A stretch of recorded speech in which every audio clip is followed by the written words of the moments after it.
Olá a todas e todos, sejam bem-vindas, bem-vindos, mais uma live aí, começando. Vamos entrando aí, pessoal, quem já está nos assistindo, peço que já curtam o vídeo aqui embaixo, que é muito importante para a gente, aumenta a amplitude aqui no canal. Quem ainda eventualmente não se inscreveu, se inscreva. É muito importante para a gente, estamos começando aí mais uma live, mais uma entrevista, né? Dessa série especial, nós vamos falar disso com mais calma daqui a pouquinho.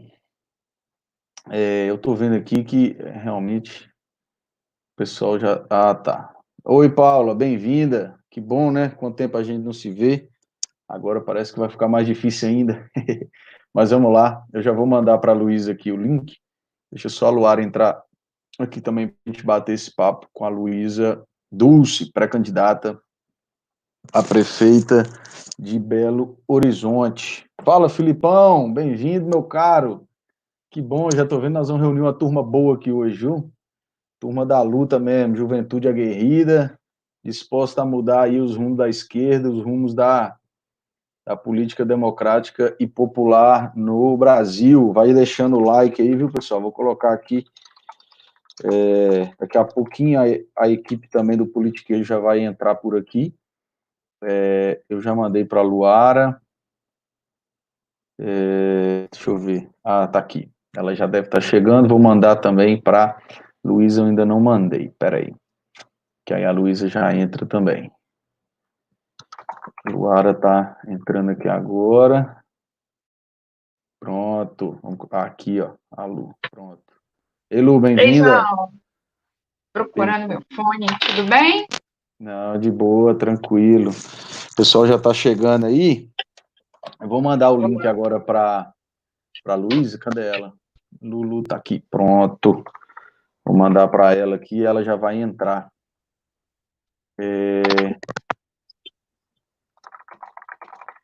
Peraí. Aí. E aí, Lu, beleza? Como é que estão as coisas aí? Olha lá, Paula, ó, saudade da Sexta Valente, verdade, viu? Nossa, só fala não. Coisa boa, saudade de uma aglomeração, né, Paula? Uma aglomeração de uma Oi, resistência. Oi, tô te ouvindo, Lu, tudo certo? A Luísa chegou aqui agora, ó. Vamos lá. Oi, Lu. beleza. Oi, Tô com duas Lu hoje, hein? Ei, Lu! opa, a gente já tá online? Já estamos online, Ah, todo mundo te hoje, vendo aí. Beleza? beleza, e vocês? Aqui Tranquilo. é VaptVupt. Tá Luísa, eu online. não posso falar Lu agora, não, tem que me controlar, que senão vai confundir. Luísa, é o seguinte, eu vou fazer aqui os protocolos iniciais, daqui a pouquinho a gente já te passa a palavra, beleza? Beleza. Bom, pessoal, estamos começando então agora oficialmente, né? A nossa live do dia, a nossa entrevista, né? Com mais uma pré-candidata aí do campo popular, democrático, progressista em Minas Gerais. Então, começamos ontem muito bem, né? Com o Adson Ribeiro, do PCdoB, um papo muito bacana. E hoje nós vamos receber a Luísa, né? E aí, antes de começarmos, eu queria também pedir já para o pessoal, né? Dar aquele like aqui, fortalecer o canal. Quem ainda não segue, siga nossa rede aqui, que é muito importante. A Luara vai apresentar o canal e depois, em seguida, eu já faço a primeira intervenção com a Luísa aí. Tá com a palavra, Luara. É isso aí, pessoal. Ó, quem ainda não conhece o Politiquês, nós somos um canal de YouTube e também nas redes sociais. A gente traz aqui semanalmente, muitas vezes diariamente, personas para nos ajudarem a pensar esse nosso Brasil, essa Minas Gerais. E essa semana, para os próximos dias também, estamos fazendo aí um especial sobre pré-candidaturas, para entender um pouco do que é o executivo, do que um prefeito ou uma prefeita fazem, né? Qual que é essa missão e, sobretudo, qual que é a nossa participação enquanto cidadãos na construção de um projeto de país que passa por disputar também as cidades. Hoje a gente recebe a Luísa Dulce com muito carinho, seja bem-vinda, Luísa, e Obrigada. dizer para todo mundo também que está chegando agora que o nosso canal ele não tem nenhum financiamento de nenhum partido político, nem nada disso, mas que a gente tem aí como se fosse uma espécie de uma vaquinha, né? É o Apoia-se, apoia.se/politiquejo, e aí cada pessoa que puder entrar nesse site pode se tornar aí uma madrinha ou um padrinho e fazer parte também do Politiquejo. Então, eu volto a palavra agora para o João. Só dizendo, para quem não sabe também, eu sou Luara, falo de Belo Horizonte, e o João fala lá de Teoflotone. Em Minas Gerais, a gente faz essa troca capital e interior. Com a palavra, João. Beleza, Lu, obrigado. Tá feito nosso jabá aí, né? Aproveitando o pessoal que está vindo, certamente nós vamos receber muita gente bacana, né? Nós vamos abrigar muita gente bacana que a Luísa certamente vai trazer aqui. E então tá na tela aí o nosso financiamento coletivo. Peço também mais uma vez, né, para vocês darem o joinha aqui, né? Fortalecer o canal, que é muito importante. E aí, Luísa, é o seguinte: nas nossas lives, nas nossas entrevistas, geralmente a gente apresenta, né? O entrevistado, o convidado, a convidada. Mas agora a ideia é fazer com que vocês se apresentem, vocês se façam conhecer aí do público, para que possa também, a partir dessa apresentação, a gente tecer alguns comentários e bater um papo sobre algumas pautas de BH. Então, afinal de contas, quem é Luísa Dulce? Obrigado por aceitar nosso convite, seja bem-vinda. Obrigada, muito obrigada por abrir esse espaço, Luara e João Gabriel. É um prazer enorme estar aqui com vocês. E, bom, quem é Luísa Dulce? Eu sou pré-candidata à Prefeitura de Belo Horizonte pelo Partido dos Trabalhadores. Me filiei ao PT em 2010, então tenho 10 anos de filiada no partido. E comecei minha militância no movimento estudantil, né? Eu sou formada em Economia pela UFMG, e hoje eu faço doutorado em Ciências Sociais, Desenvolvimento e Agricultura pela Universidade Federal Rural do Rio de Janeiro. Nesse meio tempo aí da graduação até agora o doutorado, passei pelo mestrado em Sociologia na Universidade Federal do Rio de Janeiro e trabalhei com o então ministro Patrus Ananias, nosso prefeito também de Belo Horizonte, quando ele estava no segundo mandato da presidenta Dilma como ministro do Desenvolvimento Agrário. Eu integrei a equipe dele na pasta de Juventude Rural. Foi quando, então, que eu me conectei com várias das pautas que eu acho que nós vamos até conversar hoje, as pautas, né, do campo, das florestas, das águas, com a questão da ruralidade, a questão dos alimentos saudáveis. Coordenei a elaboração do Plano Nacional de Juventude e Sucessão Rural, que foi assinado como um decreto da presidenta Dilma. E, atualmente, no partido, eu integro o Coletivo Nacional Agrário, do PT, também o Conselho Curador da Fundação Perseu Abramo, que é a fundação do nosso partido, onde eu contribuo também com uma coluna mensal para a revista Teoria e Debate. E mais recentemente, assim, só para fechar, eu estou envolvida com a articulação da economia de Francisco e Clara. Sou uma dos 2.000 jovens economistas, ativistas, selecionados para participar do encontro Economia de Francisco, que vai ocorrer em Assis, um encontro promovido pelo Papa Francisco. Então, para pensar novas economias, para pensar... Em Assis, na Itália, né? Desculpa, Luísa. Assis, na Itália, exatamente. Ia ser em março desse ano, passou para novembro agora, a gente não sabe se vai ser adiado, mas estamos já nessa construção e desdobrando processos no Brasil também. Maravilha, Luara. Tem que saber só se a Luísa dorme, né? Antes de você intervir aí. Eu estava pensando aqui, gente, como que essa juventude faz tanta coisa, né? A gente achando que faz muita coisa aqui, né, João? Tá fichinha. Tá fácil para nós, viu? Olha só, a gente queria te ouvir primeiro, Luísa. Vamos fazer o caminho inverso, né? Geralmente a gente começa com... geralmente os debates, as entrevistas, né, de pré-candidaturas começam com temas mais genéricos, mas infelizmente a gente está com a pauta do dia, uma ordem do dia, então, afinal de contas, a gente queria te ouvir sobre as medidas, né, adotadas pelo prefeito Calil ao longo dessa pandemia. Qual é o seu posicionamento? Como você vê as medidas? Se houve acertos, erros? Enfim, qual é o seu posicionamento sobre isso? Bom, realmente esse é o assunto do ano, né? Talvez o assunto até da década, que vai se desdobrar aí para esse período de reconstrução. Mas acho que BH, assim, a gente está hoje na iminência do colapso, né? Com 87%, 90% dos leitos públicos ocupados, mas demoramos 4 meses para chegar até aqui. Então, acho que essa avaliação também das ações da prefeitura, talvez eu dividiria em dois momentos, né? No primeiro momento, o prefeito foi bastante firme, com uma política altiva, assim, de respeitar as medidas orientadas pela Organização Mundial da Saúde, então, de promover esse isolamento de forma mais firme mesmo na cidade, e que foi isso que permitiu com que a gente demorasse 4 meses, ao contrário de muitas outras cidades no Brasil e no mundo, para chegar nesse momento de pico, né, digamos assim, da pandemia. Mas, como todo mundo está acompanhando, há pouco tempo o prefeito acabou cedendo muitas pressões, e aí é preciso a gente se perguntar, né, por quê, né? Por que houve essa reversão na política do isolamento? Então, tem uma avaliação de que o prefeito acabou cedendo pressões de empresários, lembrar aqui da importância da CDL, né, que tem muita relação, inclusive, com o governador Romeu Zema, para abrir e flexibilizar as medidas de isolamento. Né? Então, de alguma forma, aquele trabalho que tinha sido feito antes está gerando agora consequências fatais, e aí literalmente fatais, né? É importante a gente mencionar isso, assim. Um pouco nessa chave daquele debate que se colocou muito no início de uma dicotomia que é falsa, né? Entre a questão da vida e a economia. Em que medida, então, a gente está se colocando nisso? Não existe essa dicotomia, né? Eu falo aqui também como economista, a economia é feita de vidas. E houve, sim, muitas políticas, eu acho que tem ações que estão sendo construídas nesse sentido da assistência social, de dar apoio à população, né? Mas frisar aqui que boa parte dessas ações, ou se não todas elas, só são possíveis porque Belo Horizonte conta com uma estrutura de políticas sociais que vem sendo construída ou foi principalmente construída nos governos do PT, tanto governos na capital quanto governos no governo federal, né, as nossas administrações.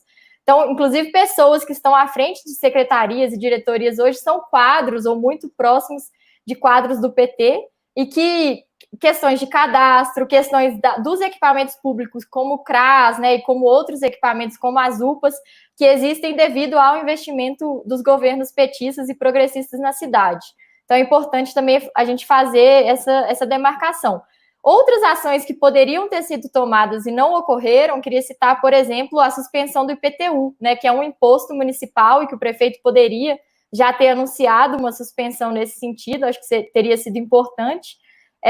Não temos um hospital de campanha, né, isso até então não se mostrava uma questão emergencial, mas nós estamos chegando no pico agora e pode se mostrar uma demanda. Então, acho que isso é uma outra questão. E, por fim, eu queria mencionar aqui uma necessidade de uma testagem populacional nos territórios, né? Ou seja, a gente não deve testar somente quem já está doente, mas é preciso fazer uma testagem populacional nos territórios até para poder ter um planejamento de ações de vigilância e de medidas protetivas dessas populações, né? De um planejamento mais, digamos assim, da gestão. Beleza, Lu, muito bom. A gente sabe, a gente que acompanha mais de perto também, sabemos que muito do que segura, né, essa situação de Belo Horizonte, que a gente sabe que tem muito número maquiado, subnotificado e tudo mais, mas muito do que segura foram ali ou políticas públicas sustentadas pelas secretarias, né, que ainda são do campo progressista, ou pela briga interna também dentro da Câmara Municipal com os vereadores progressistas, né? Então, é meio que uma prefeitura em disputa, e o que a gente está vendo de bom na disputa por parte da pandemia, dentro do contexto da pandemia, sim, a gente tem que dizer, parte da luta dessas pessoas do campo progressista que conseguiram, porque se fosse o outro campo, não teríamos realmente, estaríamos numa situação muito pior, né? O Horizonte tem que saber dessa situação. Bom, mas vamos lá. A próxima pergunta que a nossa equipe preparou aqui para você, Lu, é o seguinte: o que você faria para que a cidade fosse de fato para todos? E aí eles dimensionam em 3 tópicos aqui, que eu acho que a gente pode conversar: educação, transporte e cultura e lazer. Bom, queria começar um pouco pensando não só em relação à educação, transporte, cultura e lazer, mas pensar uma cidade para todos, necessariamente, acho que tem que ter 4 elementos ou 4 noções que tem que estar no centro dessa administração, né? O primeiro elemento é a noção de público. depois gratuito, universal e diversidade. Eu acho que com esses 4 elementos a gente consegue efetivamente pensar numa cidade para todas e todos, né? E enfrentar essa questão das desigualdades que ficou ainda mais urgente na ordem do dia com a pandemia, pensando então na construção de equidades no plural, né? Como se alimentar dessa diversidade para construir essa cidade. E aí, já indo para os pontos que vocês propuseram, assim, com relação à educação, tem algumas pautas que já são pautas tradicionais, mas elas são tradicionais justamente porque elas não são atendidas, né? Então, a questão, por exemplo, da valorização das professoras e dos professores, e aí nós estamos falando de contratação, nós estamos falando de plano de cargos e salários, nós estamos falando de jornada de trabalho, essas questões acho que são fundamentais, né? Como valorizar a educação se os profissionais da educação não são valorizados. E aí, outras questões que acho que são fundamentais, a questão das creches, que está colocada, por exemplo, como a gente tratar a reabertura da cidade com as creches fechadas, né? E outras questões que são colocadas, a creche acho que é um debate fundamental para a vida das mulheres, né? Como um direito também das mães mulheres, das mães, e creches com horários ampliados, que efetivamente atendam a essa demanda das jornadas de trabalho. Ampliação da educação de jovens e adultos, eu acho que é fundamental.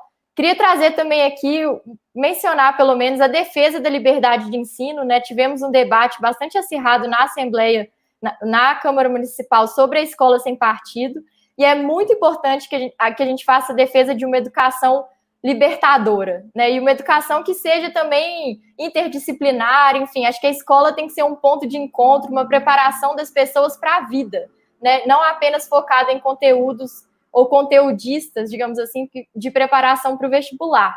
Então, pensar na escola como um equipamento público que possa unir pais, estudantes e comunidade, acho que essa é uma orientação importante. Passando agora para a questão do transporte, esse é um debate bastante sensível, né, que ele está ligado ou ramificado com várias outras questões, mas não só Belo Horizonte, mas acho que o Brasil faz um debate do transporte muito focado na questão rodoviária, né? E aí é focado mais ainda na questão rodoviária, mas pensar, sobretudo, nos carros privados.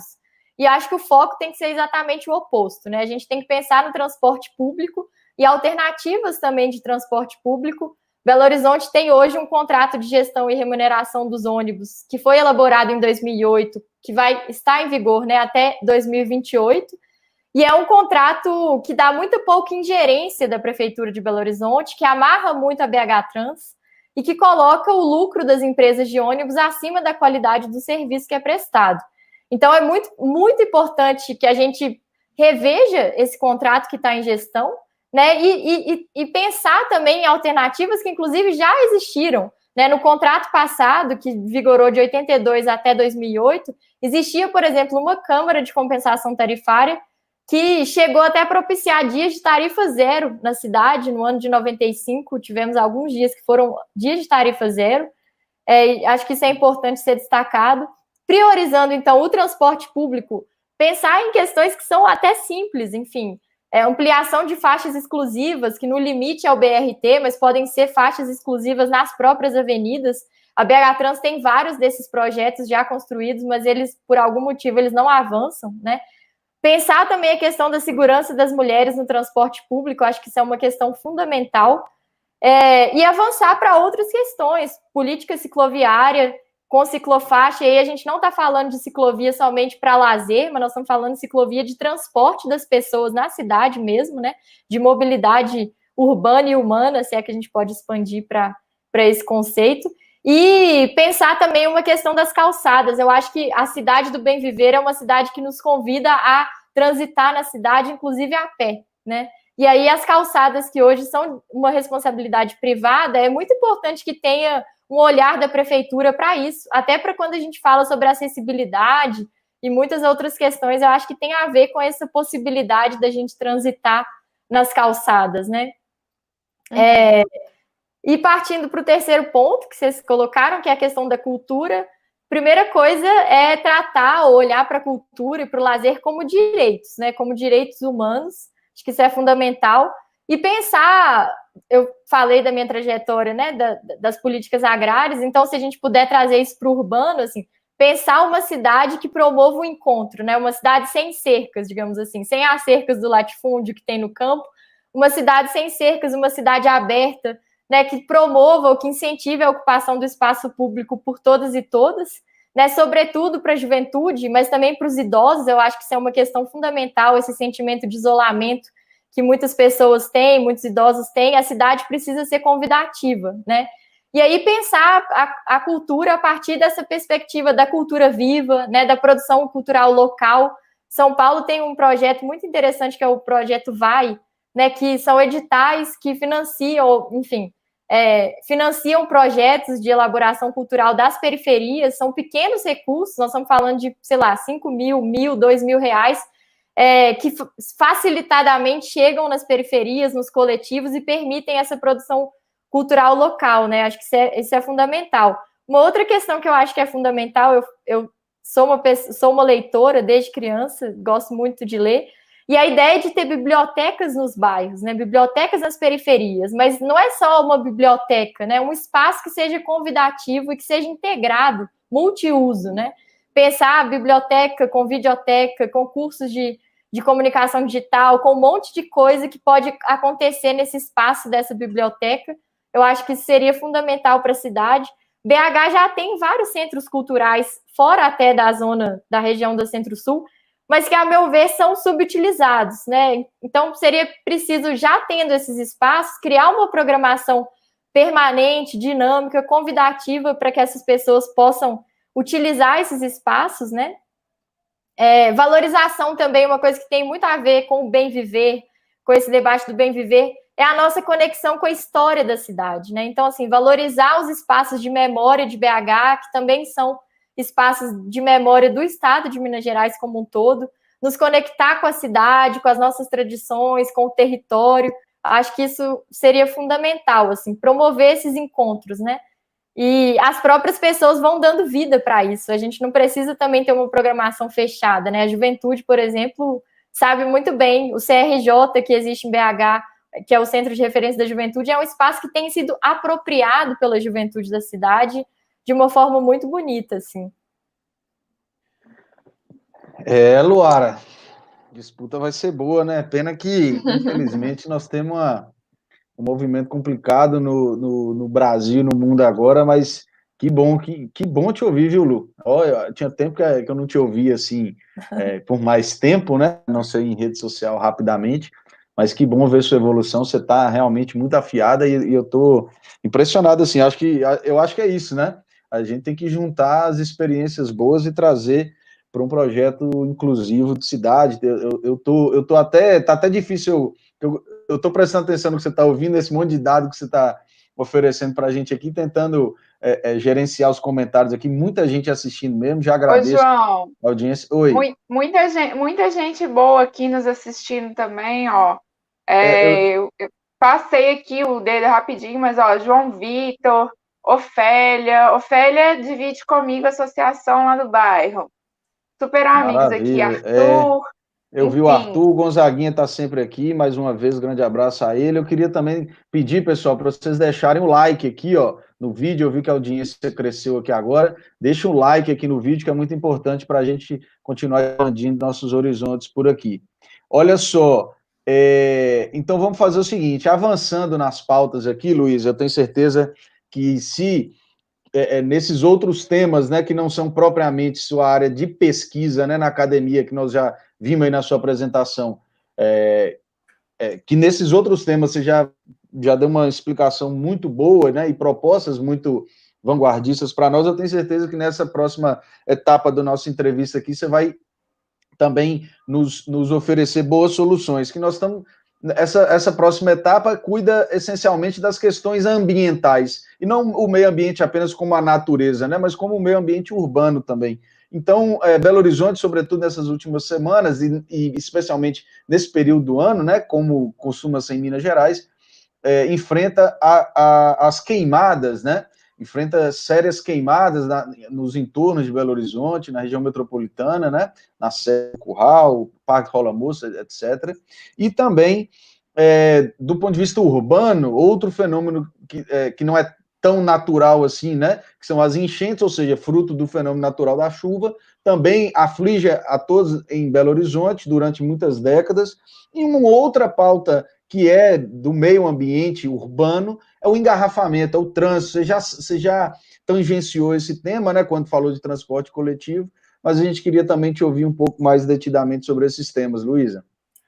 Bom, esses são temas bem desafiadores, assim, e nesse contexto da pandemia, a pandemia tem que, diante de tudo isso que a pandemia, de tantas mortes, né, e de tantas coisas trágicas que têm acontecido, acho que nós temos esse compromisso, nós como humanidade, digamos assim, esse compromisso de repensar o nosso estar no mundo, né, e a forma como a gente se organiza. E talvez as cidades, o desenho urbano, seja uma das questões que precisa mais ser repensada, né? Então, a questão das enchentes, das queimadas, sobretudo, são questões que têm a ver com a nossa forma de relacionar, né? Com a natureza e com esse ambiente que está colocado nas cidades, assim. Então, talvez, acho que uma chave importante para a gente pensar em como lidar com essa... Belo Horizonte é uma cidade que tem muitas enchentes, até porque boa parte das nossas avenidas e ruas são construídas em cima de rios, né? Então, a nossa história é uma história de abafar essas vidas, abafar esses rios e construir cimento, construir asfalto em cima deles. E como que isso, a longo prazo, vai gerando consequências que voltam contra nós, né? Seres humanos, inclusive. Então, acho que um caminho para isso é orientar um planejamento urbano pela integração dessa infraestrutura com o meio ambiente. Né, que isso é uma saída para a contenção de enchentes, é uma saída para as áreas de risco e deslizamento na cidade.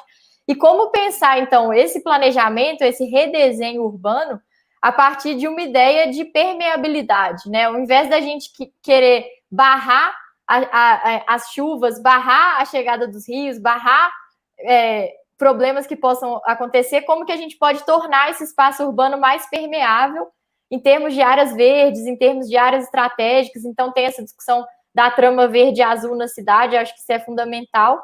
E, da mesma forma, lidar com os engarrafamentos é isso, a gente tem que dar mais fluidez, né? E desconcentrar em alguma medida, desconcentrar serviços, desconcentrar polos de aglomeração da cidade, né, e permitir que as pessoas tenham acesso a serviços e lazer, etc., aonde elas vivem também, né? É claro que elas têm que ter condição de poder pegar um transporte público e ir para o centro da cidade. É até bem chocante a gente ver quantos jovens nunca foram no centro da sua cidade, né? Porque o transporte é caro, porque não tem essa condição, mas a questão dos engarrafamentos traz para a gente essa pergunta de até que ponto é útil e inteligente a gente concentrar tudo numa região central da cidade, no centro-sul. Então, acho que a lógica tem que ser um pouco essa, assim, repensar até os princípios organizadores diante dessa pandemia, por exemplo, né? A questão da alimentação, que eu estou aqui falando algumas vezes, mas o que a gente está vendo agora, uma crise de abastecimento iminente no Brasil, que coloca a necessidade da gente pensar circuitos curtos. Por que o alimento tem que viajar milhares de quilômetros para chegar até nós, se a gente não pode ter um cultivo na região metropolitana, né? Se a gente não consegue também de reduzir os intermediários e a distância que esse alimento está viajando. Então, acho que toda essa questão do engarrafamento, das enchentes, das queimadas, está ligado com isso, né? Com a forma como a gente se organiza e se relaciona com o meio ambiente também.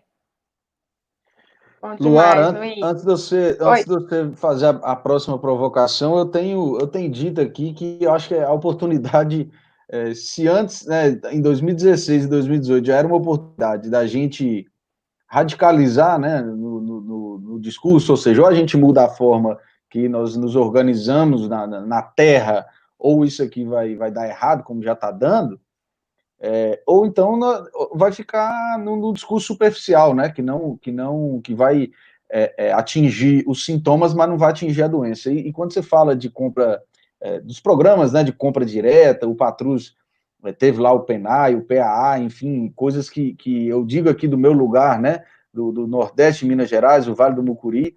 Nordeste de Minas Gerais também é difícil para a galera entender que é Nordeste, todo mundo confunde com Montes Claros, é uma distância singela de 500 quilômetros, coisa pouca, né? Os governos, geralmente, eles têm esse problema geográfico, mas nós de esquerda aqui, a gente tem esse hábito esse defeito de estudar e saber dos locais de onde fala. Aqui está muito grave isso, né? Porque, por exemplo, o prefeito não pôde suspender as feiras. Por que não pôde, né? Não pôde, assim, foi uma das primeiras coisas a voltarem, porque os agricultores fornecem para a cidade. A gente não tem como deixar nem deixar esvaziar essa cadeia produtiva, não dá. Então, obrigado aí pela sua contribuição, realmente eu estou aprendendo muito aqui, Luara. Estamos aprendendo bastante, né? Essa lógica do abastecimento e essa lógica também de cidades mais sustentáveis são assuntos que muitas vezes a própria classe média não quer falar sobre, né? As pessoas têm um sentimento de que ser desenvolvido é asfaltar, ser desenvolvido é consumir enlatados, né? Caríssimos, enfim. E que valorizar a mulher e o homem do campo, valorizar uma cidade que não seja permeável e permeabilizada, é uma coisa retrógrada. E esse pensamento é completamente oposto, porque são essas mesmas pessoas que, quando viajam lá para a Europa, acham bonito quando está o campo aberto, quando não tem o asfalto. Então, assim, são as contradições que a gente precisa trabalhar nas nossas cidades, que foram muito mal pensadas nesse quesito, né? Andam de metrô em Paris, mas não gostam do metrô de BH, né? E aí somos carrocatas, né? Aqui. Bom, vamos lá. A próxima pergunta, Luiz, é o seguinte: como é que você enxerga as políticas de segurança pública da cidade, quais são seus pontos fracos, e como que, diante desses pontos fracos, você os aprimoraria? Bom, esse debate da segurança pública é muito sensível, né? Especialmente para nós da esquerda. É um debate que muitas vezes foi evitado por nós, ou que a gente não conseguiu dar respostas para ele, e os números de homicídios no Brasil, que o Atlas da Violência, convido todo mundo, inclusive, a olhar, elaborado pelo IPEA, super interativo o site, mas 65 mil homicídios, 65 mil mortes violentas no Brasil em 2017 é um dado, né, que choca qualquer um de nós, assim, não tem como não chocar. E esse debate da segurança pública, eu acho que ele é muito sensível também pela própria divisão, organização federativa do Brasil em relação a isso, né? O que é competência do Estado, o que é competência dos municípios e o que é competência do governo federal. Mas isso não deve nos eximir de enfrentar essa situação, dado esse estado calamitoso que a gente tem hoje no país. E pensando, então, no âmbito do município, né, o que poderia ser feito? Assim, acho que a principal questão é olhar para a segurança pública a partir de um viés da segurança pública cidadã, né? Então, o oposto do que ocorre hoje, que é essa visão mais militarizada, ou essencialmente militarizada, punitivista, né, baseada nessa política do encarceramento em massa, que resulta acho que uma das principais questões que está colocada hoje no Brasil, que é o genocídio da juventude negra, né? É uma questão que a gente precisa enfrentar. Então, assim, urgente que BH tenha um plano de redução dos homicídios, né? Com foco na juventude negra. E como que isso pode ser feito? Assim, eu não sou especialista no assunto, mas acho que alguns caminhos que vêm sendo apontados primeiro, pensar o que nós queremos com a Guarda Municipal, né? Dado que boa parte ou quase todo o orçamento da prefeitura para a área de segurança pública é direcionado para a Guarda Municipal. E essa guarda é uma guarda armada, né, que tem uma política de policiamento ostensivo e repressivo, né, com constantes violações contra os direitos e a vida de muitas pessoas. Queria trazer aqui o debate sobre a população em situação de rua, né, constantemente violada pela Guarda Municipal Armada. E é preciso, então, pensar em redirecionar parte desse orçamento, não só para mudar a forma como a Guarda Municipal é estruturada, mas termos também ações de prevenção, né, elaboradas com a participação e o envolvimento da população, sobretudo desses jovens, né, nos próprios territórios, e naqueles territórios onde há maior índice de violência e criminalidade. Então, eu acho que é um pouco assim, mudar os princípios os valores e os princípios com que a gente olha para a questão da segurança pública, né? Valorizar mesmo essa segurança preventiva e cidadã. Tá dando um eco? Acho que foi o meu. Ah, tá. Pode seguir. Não, acho que era isso, assim, pensar, reverter talvez as prioridades e esse olhar que a gente tem para a segurança pública, entendendo que por BH, uma metrópole, capital, precisa ter uma ação coordenada com o Estado e o governo federal, mas é possível sim fazer coisas, né, coisas até muito simples, como iluminação pública, né, como uma política de segurança pública para as mulheres, enfim, tem muitas ações que podem ser feitas e que exigem, inclusive, baixo orçamento, mas que é preciso que elas saiam do papel, né? Maravilha, Luísa. Esse já deu a deixa aqui para a nossa próxima pergunta, mas eu vou reiterar aqui o pedidozinho, né? Coisa simples, gente. Deixa o like aqui no vídeo. Estou vendo que a audiência está crescendo agora dessa segunda metade para frente. É muito importante a interação de vocês aqui no canal. Depois vocês também seguirem o canal aqui, ativar as notificações e a gente vai continuar construindo aqui. Bom, eu estou muito feliz aqui, Luara, porque o Politiquejo vem para isso, né? A gente é de uma geração conectada, né? Tá certo que nós não somos mais adolescentes, mas nós somos de uma geração conectada e a gente quer trazer isso, né? Eu fico muito orgulhoso de ver a Luísa com tanto preparo e tanta firmeza e com lado, né? Esse papinho de alguém aqui deu a sugestão, viu, Luara, a crise se bater aí, a gente já tem um posto aqui, alguém deu a sugestão da gente ocupar o lugar da Vera Magalhães. Eu não sei se isso é bom ou ruim, mas tenho certeza que pelo menos as perguntas seriam diferentes. De toda forma, Luísa... Pelo menos a gente não ia ficar silenciando o pessoal, né, João? Colocando ideias liberaloides. Não, e assim, perguntando, querendo enfiar a Venezuela e o PT em qualquer pergunta, né, que o candidato responda. De toda forma, a gente tem lado e a gente não tem medo de dizer isso, e nós estamos aqui juntos para construir estratégias de comunicação aqui na internet. Bom, vou reiterar aqui o abraço para um monte de gente, a professora Natasha Rena está aqui, o Estevão Cruz, companheiro de longas jornadas aí, de outras trincheiras, ele fez uma provocação aqui que tem a ver com o que a gente vai dialogar agora, Luísa, e também que diz respeito a essa articulação, você falou da articulação na segurança pública, né, que envolve o debate sobre federalismo, enfim, prestação de serviço público no Brasil. Eu queria te ouvir um pouco sobre a conjuntura como um todo, né? Como ser pré-candidata de esquerda do Partido dos Trabalhadores num contexto absolutamente adverso em Minas Gerais, né? Você está numa capital, e aí só fazer um parênteses, né? Diante desse monte de proposta, né, Luara? Eu vivi de perto, né? Eu morava em Belo Horizonte ainda, advoguei na campanha, advoguei na campanha do companheiro Reginaldo Lopes, e a gente tinha que acompanhar tudo, assim, ver a Luísa com esse monte de proposta, esse monte de ideia, a gente fica até surpreso não, mas fica muito chateado de saber que o Alexandre Calil foi eleito para não fazer nada, ele não prometia nada, ele não tinha ideia de nada, ele falava que era, enfim, ele dava solução simples para tudo, um Bolsonaro com um pouquinho mais de glamour, então assim, a gente precisa disso, de propostas. E nesse sentido, a gente queria te ouvir, Luara, desculpa, Luísa, agora a confusão de Luara, a primeira vez. Luísa, sobre como uma eventual prefeitura de esquerda, né, uma gestão de esquerda, poderá governar com Bolsozema em Minas Gerais e Bolsozema em Brasília? Bom, acho que essa é uma pergunta, assim, o contexto é muito difícil, né?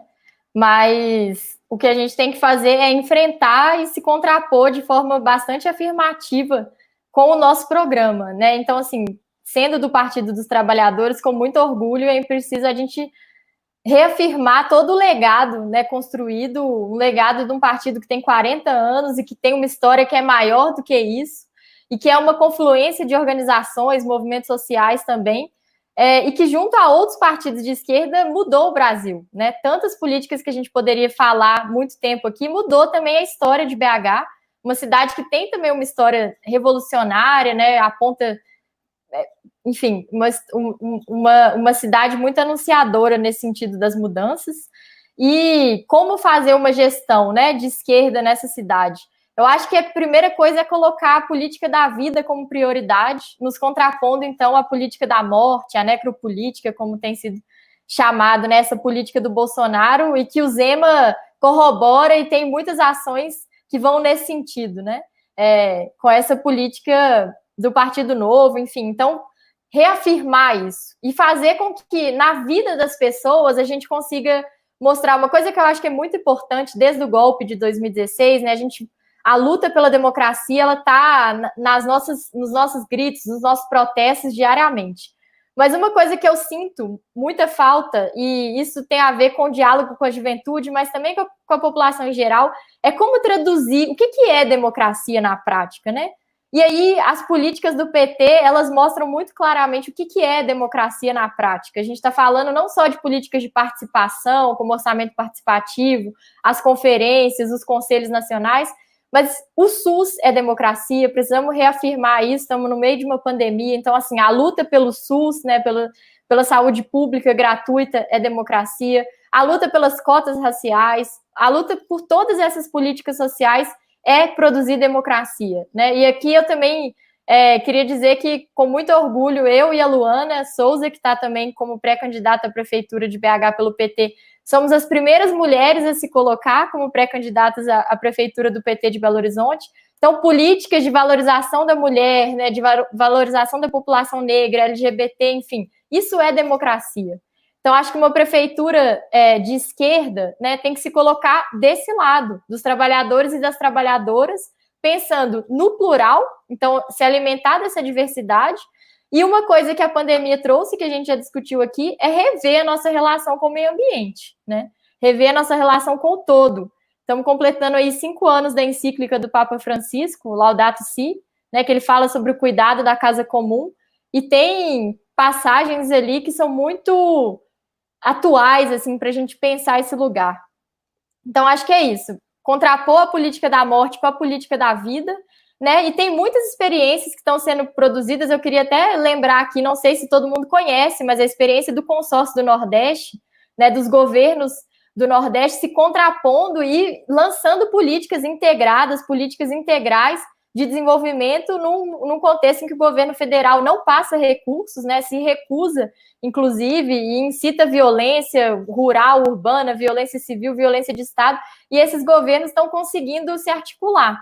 Então, acho que uma prefeitura do PT na capital tem a obrigação e tem essa possibilidade também de se conectar com outras prefeituras que certamente o PT e os partidos de esquerda vão eleger, né, em 2020. Eu queria lembrar, falei aqui na questão, né, eu sou mulher, estou me colocando à disposição do partido, mas existem outras cidades que com muita alegria a gente vai ter candidatas mulheres, muitas delas com chances reais de vitória, né? Então, no arco metropolitano, Contagem com a Marília Campos, Betim com a Maria do Carmo, Montes Claros, né? A gente vai ter a Leninha, candidata a prefeita, nossa deputada estadual, Juiz de Fora com a Margarida Salomão, Uberaba, a gente tem a Patrícia também, que é uma companheira jovem. Enfim, são muitas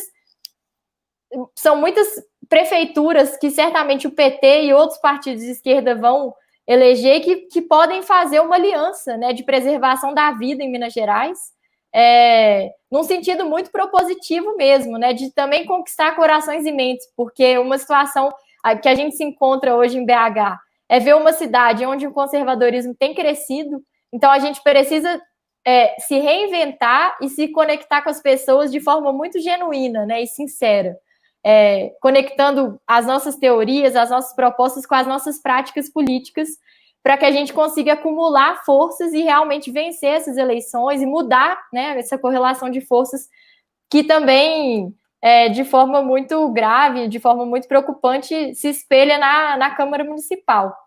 Então, acho que essas são algumas das ideias assim, que a gente está em mente para o que poderia ser e o que precisa ser uma administração de esquerda, né, na cidade. Muito legal, Luísa. Eu queria queria perguntar uma coisa e depois, quando você estava falando, eu estava elaborando outra coisa aqui na cabeça. É o seguinte, a gente sabe que são os governos progressistas, né, que sempre construíram políticas públicas para as pessoas, com um recorte de classes muito claro, né, para as pessoas que realmente precisam. Acontece que quando a gente faz um mapeamento de Belo Horizonte, assim, nas questões dos votos mesmo, a gente ainda vê uma periferia que vota muito em pastores, que normalmente estão em partidos da direita, que fazem que na hora das votações fazem votações desfavoráveis às pessoas pobres, e é o nosso desafio, muitas vezes, fazer essa disputa, né, esse convencimento de que, olha, quem faz, na hora do vamos ver, quem faz as políticas públicas para vocês é essa pessoa aqui, é esse partido aqui. Só que na hora do voto é difícil, né? Você sabe melhor do que eu como é que é essa disputa. Eu queria saber, e foi uma pergunta que a gente inclusive fez ontem, essa relação, assim, se na Câmara Municipal nós temos 40 vereadores e 16 são são pastores de neopentecostais e tudo mais, e fazem essa disputa mais à direita, como a gente encantar, né, mentes e corações também dos evangélicos, mas dos cristãos como um todo, fazer essa narrativa, não perder essas pessoas que são os trabalhadores da classe trabalhadora para uma narrativa que muitas vezes é enganosa. Como é que vocês, o partido também, né, avalia essa situação, esse diálogo e esse resgate para as pessoas também se entenderem como classe trabalhadora e que a gente que está fazendo essa narrativa? Bom, acho que essa é quase que a pergunta da vez, assim, né? Mas é urgente, e o PT tem feito alguns trabalhos nesse sentido da gente entender quem que é essa classe trabalhadora de hoje, né? Houve muitas mudanças relativas ao mundo do trabalho, muitas mudanças produzidas, inclusive, pelas políticas dos governos progressistas, que mudaram essa sociedade, né, nos últimos 20 anos, se a gente puder colocar. Pelo menos desde a Constituição de 88, né? Muitas mudanças aceleradas também no plano global. Então, essa questão da ascensão novamente do neoliberalismo, que tem, eu acho, é difícil a gente captar, é um processo bastante abstrato, mas assim, de desconectar as pessoas, né, de atomizar as pessoas, de individualizar os nossos sonhos e as nossas práticas e a nossa vivência na cidade. Então, acho que tudo isso que a gente está vivendo, do avanço do conservadorismo, tem a ver com isso, né, com as pessoas se desconectando de um plano mais coletivo e se reconectando a partir, inclusive, de outras ferramentas digitais, que eu acho que isso é uma questão fundamental da gente pensar também. Então, essas mudanças no mundo do trabalho, hoje, 1º de julho, a gente está tendo uma greve dos entregadores, importante reforçar isso. Precisamos entender quem é essa nova classe trabalhadora, né? Como que a gente consegue se conectar com ela? Se a gente não tem a fábrica mais como o ambiente prioritário de atuação política, é preciso a gente ir para os bairros, então, conversar com as pessoas, porque se elas não estão concentradas, né, num local de trabalho. E essa questão das igrejas, eu acho que ela pode ser vista também a partir de uma questão de uma sociedade extremamente violenta, e o trabalho que as igrejas fazem é um trabalho muito importante, né, de apoio a essas famílias, de apoio a uma comunidade nos cotidianos que não é fácil, e que, por uma série de razões, os partidos de esquerda e vários coletivos e movimentos sociais se desconectaram, né? A gente precisa se reconectar de forma humilde, genuína, fazendo um trabalho que é de longo prazo. Então, não é chegar pedindo voto e achar que vai resolver, né? Precisamos atualizar a nossa própria linguagem de se aproximar dessas pessoas, entender, ouvir, né? Não é só chegar falando, acho que é essencialmente ouvir, pensar com elas. Então, é um trabalho bastante sensível, assim, mas com muita firmeza também, né? Da gente conseguir. O legado do PT está sendo apagado, isso a gente não pode deixar, né? Não pode deixar com que os jovens que têm hoje 15, 20 anos desconheçam toda essa luta, né? Que é uma luta pela democracia, de tudo que foi feito.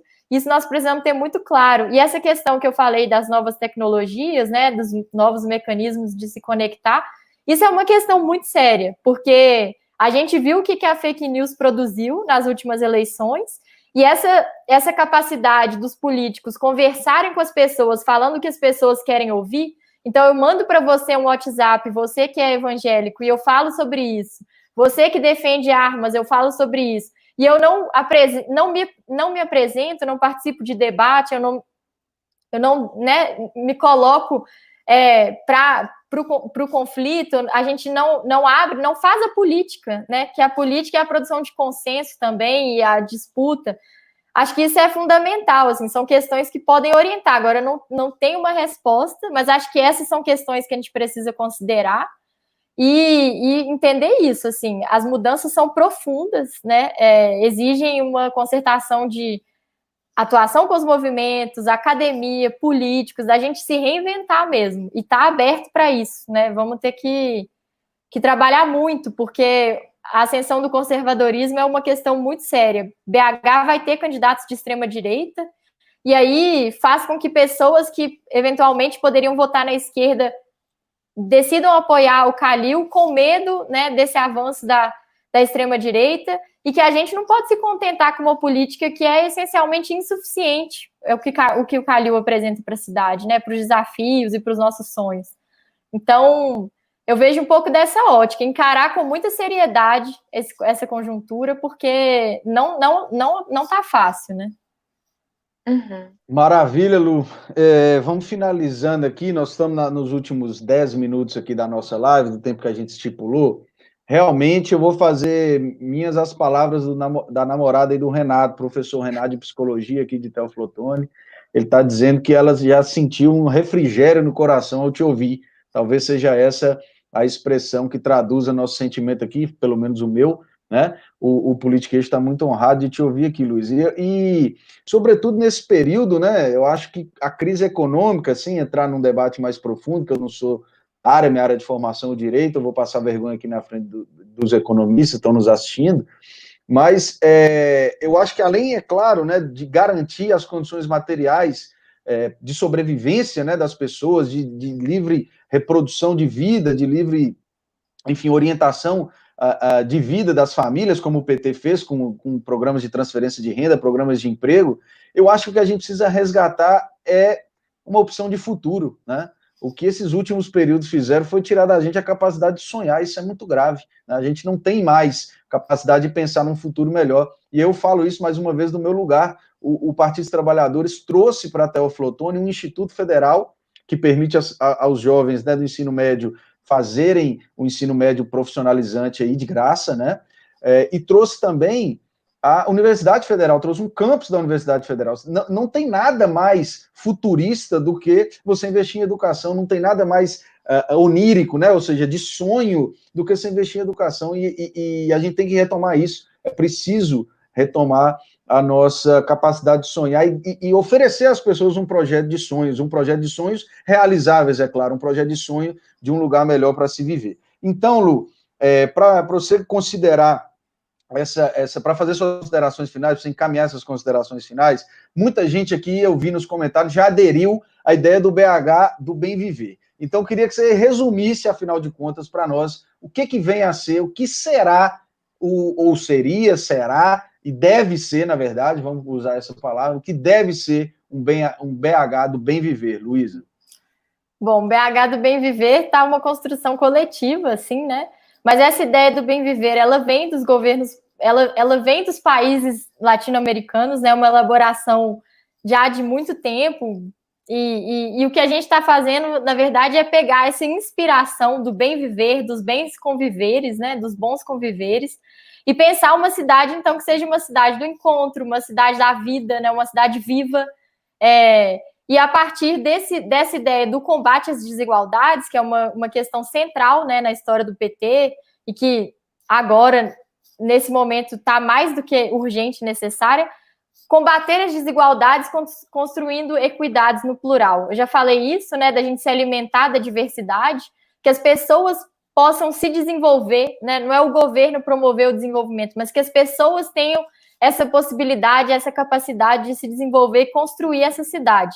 Então, é uma cidade que valoriza o trabalho, a gente falou dos entregadores, da greve dos entregadores, é uma cidade que tenha políticas econômicas de valorização do trabalho, de conexão das pessoas, né, de encurtar as distâncias entre o governo e as comunidades, de encurtar as distâncias entre os agricultores e os consumidores, de encurtar as distâncias entre nós e os nossos vizinhos, né? Eu acho que é uma cidade do encontro, uma cidade sem cercas, uma cidade viva, que pulsa, né, e que alimenta sonhos, como o João falou, que é isso, acho que é a história do PT, e o nosso, como herança do PT, me coloco também nessa posição, nesse lugar, somos herança desses sonhos de muitas gerações e queremos conseguir continuar construindo esses sonhos, né, mas nem todo mundo, o Krenak traz um pouco essa ideia do paraquedas colorido, o Ailton Krenak, nesse momento de pandemia, acho que fica muito evidente, né, nós, humanidade, estamos despencando na modernidade há muitos séculos.